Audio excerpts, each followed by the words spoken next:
Okay, awesome. Well, hi everyone. My name is Kaityn Falk, and I am the District Wellness Manager of Erie's Public Schools in Erie, Pennsylvania. Um, and Claire Grace had just asked me to share a little bit about how we have incorporated assessment into action. So I'm just pulling up these slides for you guys real quick. So just some context on who I am, what my role is, and what our district looks like. So I have had a variety of different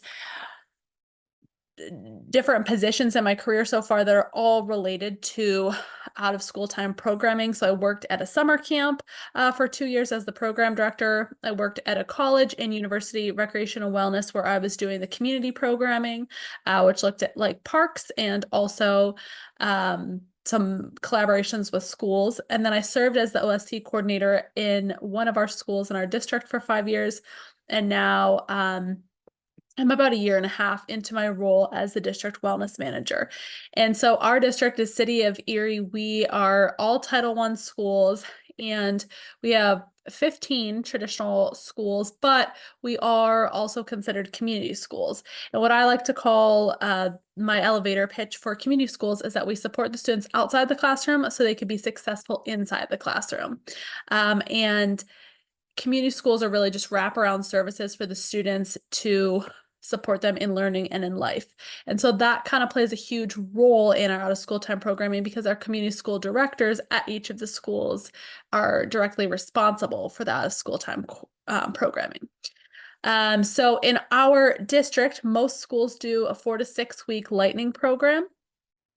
We just found that that was the best fit for our students, that if we did one program that just went on and on all year long, that they kind of got bored of it, or they took advantage of it and dropped in and out as they pleased.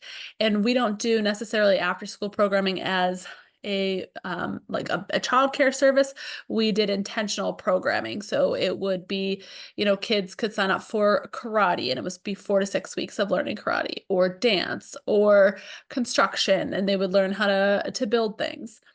Um, and then there is also this other program that we have called Anchor, which is an after-school academic enrichment program. They spend about an hour doing academic learning and then an hour doing some sort of enrichment. And the enrichment can be anything. And so with these two different types of after-school programs, it was really ripe for bringing in those HEPA standards into those programs. So what I did first, obviously, was the assessment, and I worked with each of our community school directors to assess how the programming happened in their school. So I assessed our after school programs as an umbrella, not necessarily individually. So I didn't necessarily look at karate and painting and whatever, but I looked at Harding's after school programs, Grover Cleveland's after school programs. And what we found is that, we had some good strengths, and in blue, you can see which category of the HEPA they fell under, but we have safe and healthy spaces, great nutrition offerings that's provided through our school district. And we do have engaged staff and community members, but there are some opportunities to provide some training. This concept of the HEPA standards hadn't existed before I moved into this position, so we are really at that beginning stages of incorporating the standards, and also just to create more opportunities for physical activity.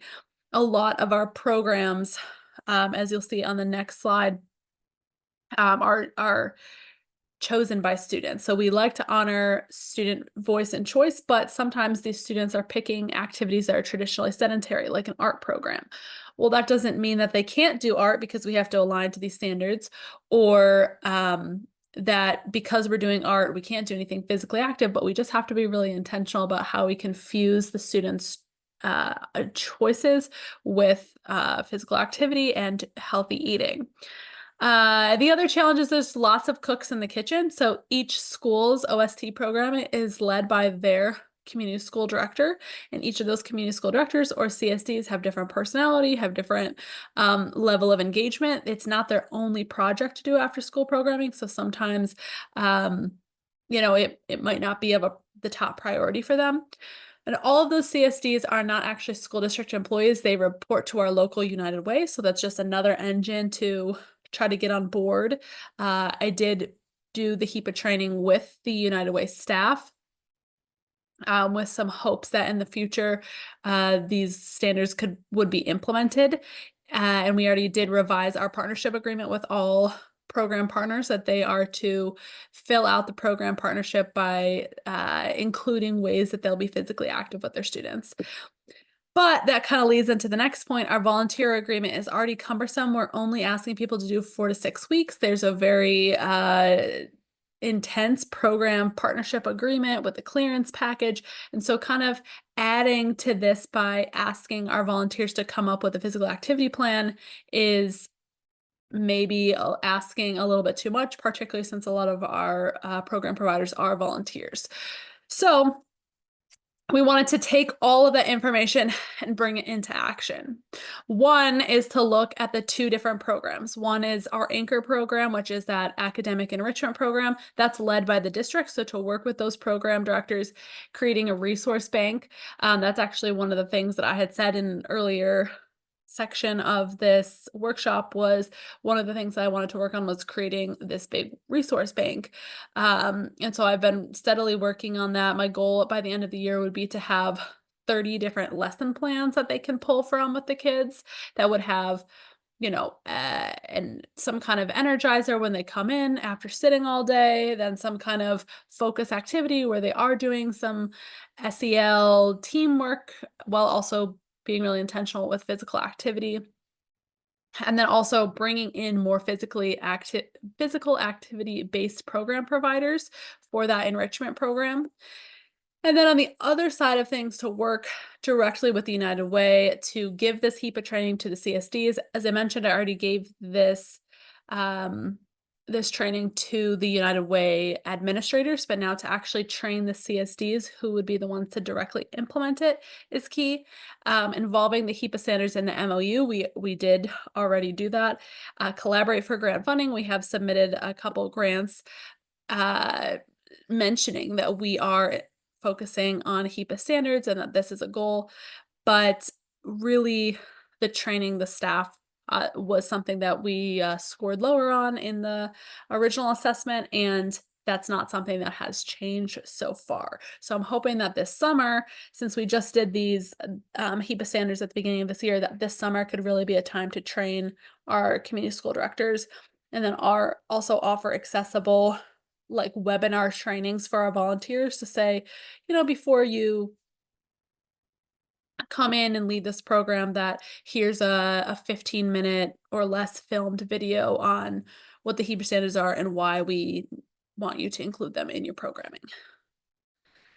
And so then what's my specific role in this? Well, I do a couple different things. One, I do some boots on the ground programming. So because this is new to our district, I have worked with each of the CSDs that I go in as the direct program provider and model some of these activities for the enrichment teachers that are in the room.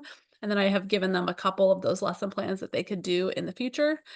Resource development. So I'm creating a couple different program curricula that they can pull from, and developing this resource bank of different physical activities that they can include into their programs.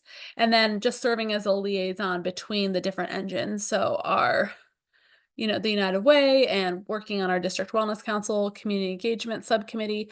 There's just a couple different things that I'm pulling more partners to the table. So it's not just me being the boots on the ground, but that eventually we can have more people come to the table.